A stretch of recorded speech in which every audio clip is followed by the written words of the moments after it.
मोअज़्ज़िज़ viewers अस्सलाम वालेकुम। हुसन अब्बास अवांजे खिदमत में हाज़िर आहियां।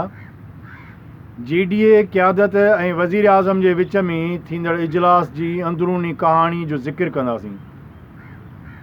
वज़ीर आज़म इमरान ख़ान जॾहिं कराची वियो त उन सभ खां पहिरियां वज़ीर आला सिंध मुराद अली शाह सां मीटिंग कई।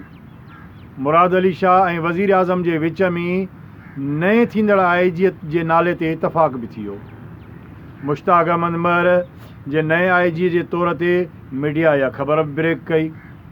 पर शाम जो जॾहिं वज़ीर आज़म किंगरी हाउस जी यात्रा कई त पीर साहब पगारा जी क़यादत में GDA जे वफ़द वज़ीर आज़म इमरान ख़ान खे हिकिड़ो ज़ोर भरियो उन ते त नओं IG जेको आहे सो ॿिए सूबे जो हुजणु घुरिजे ऐं इन्हनि 5 ई नालनि मां को बि नओं IG न थिए।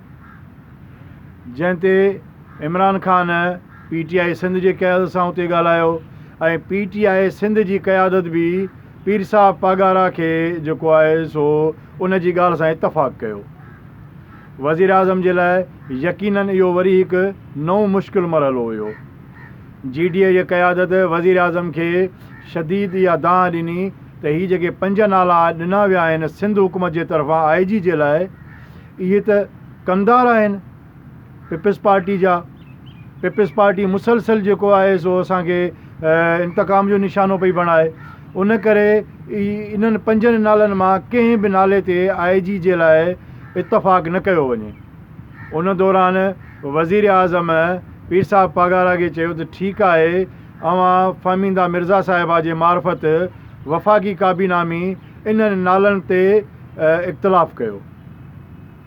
मोहतरमा फ़हमीदा मिर्ज़ा साहिबा खे इहो मैसेज कयो वियो त अवां थींदड़ वफ़ाक़ी काबीना जे इजलास में इन्हनि 5 ई नालनि खे रद्द कंदव। उन में PTI सिंध जा चूंडियल जेके MNA आहिनि उहे बि फ़हमीदा मिर्ज़ा साहिब सां गॾु हूंदा ऐं उन्हनि बि इतफ़ाक़ कयो। नतीजतन वफ़ाक़ी काबीना इहो मामिलो IG जे मुक़ररी जो मामिलो गवर्नर सिंध ऐं वज़ीर आला सिंध जे गॾियल सलाह मशवरे सां हल करण जे हवाले सां इहे अख़्तियार गवर्नर सिंध ऐं वज़ीर आला खे मुंतक़िल कया। मामिलो इहो आहे त आख़िर वज़ीर आज़म MQM ऐं काफ लीग खे बि नज़रअंदाज़ करे GDA खे एॾी अहमियत छो ॾिनी। छाकाणि त GDA सिंध जे अंदरि ज़ाहिर आहे हिकिड़ो ताक़त रखंदा हिकु गिरोह आहे। उन्हनि जा कुझु MPA बि आहिनि, उन्हनि जा MNA बि आहिनि ऐं उहे वफ़ाक़ जे अंदरि जेको आहे सो वज़ीर आज़म सां गॾु आहिनि, PTI जे हुकूमत जो हिसो आहिनि।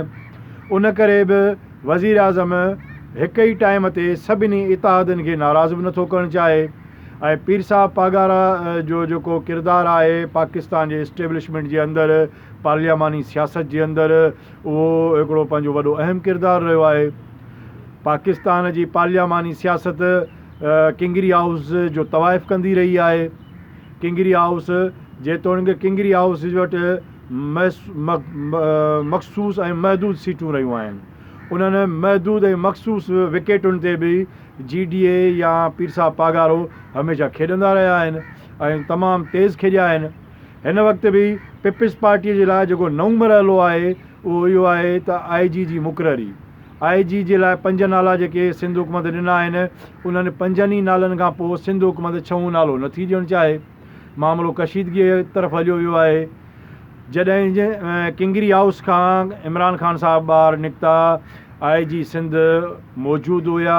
IG सिंध खे यकीन ॾियारायो वियो त तोखे तब्दील तकिड़ो न कयो वेंदो। जेकॾहिं तोखे तब्दील बि कयो वियो त तोखे कंहिं वॾी पोस्ट ते मोकिलियो वेंदो। ऐं अहिड़े क़िस्म जो IG सिंध इज़हार बि कयो त मां को तकिड़ो न पियो वञा। हिन वक़्तु इन IG जे सेटअप में GDA काफ़ी रिलैक्स महसूसु करे रही आहे। उन्हनि जा काफ़ी कम बि थी रहिया आहिनि अंदरूनी तौर ते। ऐं मुमकिन आहे त जेकॾहिं नओं IG ॿाहिरिएं सूबे मां GDA जे चवण ते लॻे थो त पोइ सिंध पुलिस जे अंदरि वॾे पैमाने ते मुक़ररियूं थींदियूं, तब्दीलियूं थींदियूं ऐं GDA पंहिंजे मर्ज़ी सां पंहिंजनि ज़िलनि में SSPs लॻाईंदी।